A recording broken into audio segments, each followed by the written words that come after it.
আমার সৌভাগ্য হয়েছিল এই পর্বত শৃঙ্গের পাশ দিয়ে যখন একটি বিমান যাচ্ছিল সেটা দেখার।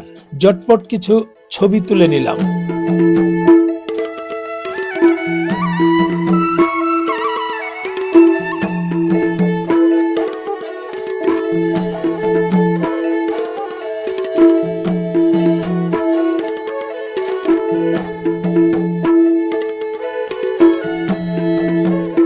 এখানে বাংলাদেশি সহ বিশ্বের বহু দেশের পর্যটকরা এসে ভিড় জমাতে থাকে।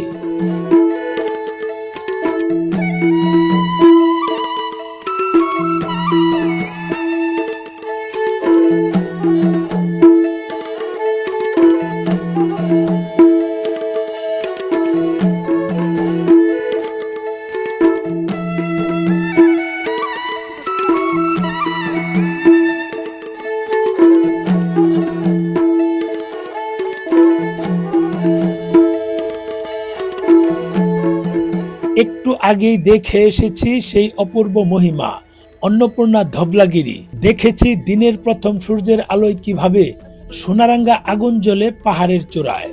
দেখেছি অবর্ণনীয় সেই সৌন্দর্য যা কখনো মুখের ভাষায় বর্ণনা করা যাবে না।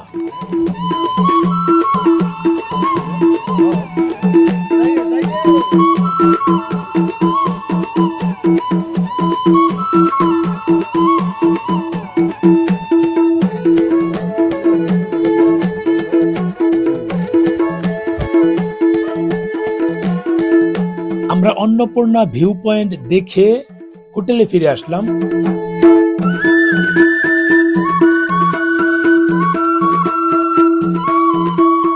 মিলন ভাই, এত সুন্দর একটা হোটেল দেখছেন, এত সুন্দর ভিউ, মানে এখান থেকে দেখা যায় কি অন্নপূর্ণা যে মাউন্ট এভারেস্ট দেখা যায় সবচেয়ে বড়টা, তাই না?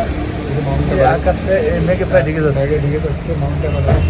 আসলে এত সুন্দর একটা প্লেস, মানে কি বলবো, আসলে হোটেলটা, বাথরুম, রুম এত সুন্দর, এত পরিষ্কার, খুবই ভালো মিলন ভাই, খুবই ভালো। নেক্সট আসতে এখানে সবাই ইনশাআল্লাহ নেক্সট আসতে সবাই এখানে দেখবেন, এটা আমার মতামত। এটা ভালো লাগছে, থ্যাংক ইউ ভাই। যেখানে দাঁড়িয়ে আছি আমাদের এই হোটেল, এই হোটেলের বারান্দা থেকে দাঁড়িয়ে রাস্তাটা দেখছি, আর ওই যে মাউন্টেন ভিউ যেটা দেখা যায়, আমরা ওই পাহাড়ে উঠেছিলাম, ওই পাহাড় থেকে ওইটা দেখলাম। এত সুন্দর ভিউ আপনার ধারণার বাইরে। এর আগে কিন্তু আপনাদেরকে ওখানে নিয়ে আসলাম, আর এখন যেহেতু এখান থেকে আরেক জায়গায় যাব তাই এখান থেকেও দেখাচ্ছি। এই পাশে পাহাড় একটু বাই দেখান। এই যে পাহাড়, এই যে পাহাড়, এই যে পাহাড়, এই যে পাহাড়। অল্প একটু সামনে গেলেই কিন্তু, একটু বামে দেখায়েন, অল্প একটু সামনে গেলেই পাওয়া যায় লেক পাওয়া যায়।